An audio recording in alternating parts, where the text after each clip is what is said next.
Las obras de la parada de Ernest Lluch fueron debidas por una modificación que hubo que hacer en el antiguo trazado que pasaba por la avenida Torremolina y ha supuesto además una mejora para el sistema de explotación al poder colocar 3 vías que nos ayudan a, por ejemplo, los partidos de fútbol, pues poder tener tranvías parados y dar un mejor servicio para la salida del fútbol y en un futuro para, en caso de unión de los tranvías, dar la vuelta a algunas de las líneas que se pongan en explotación.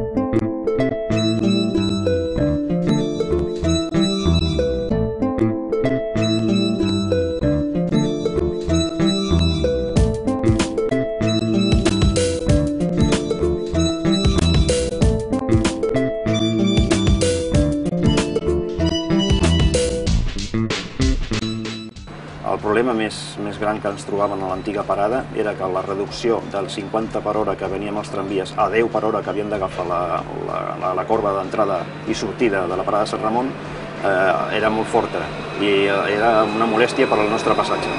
I després també el soroll que feia a l'agafar la corba als tramvies que molestaven el veïnat.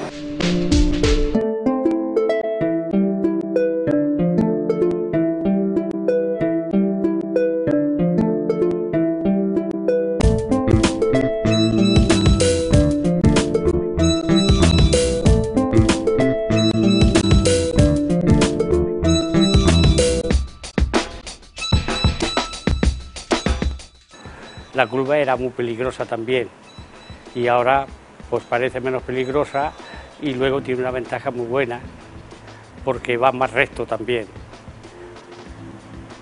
Yo pienso que ahora también hace menos ruido que antes.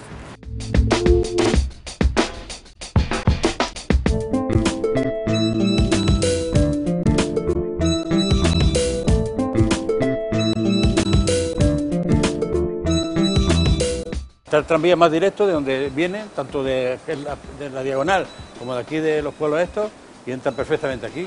Y más espacio que hay todavía, aquí no está más que el tranvía. Así como allí hay coches y aparcamientos, aquí más amplitud. Yo lo veo positivo, 100%.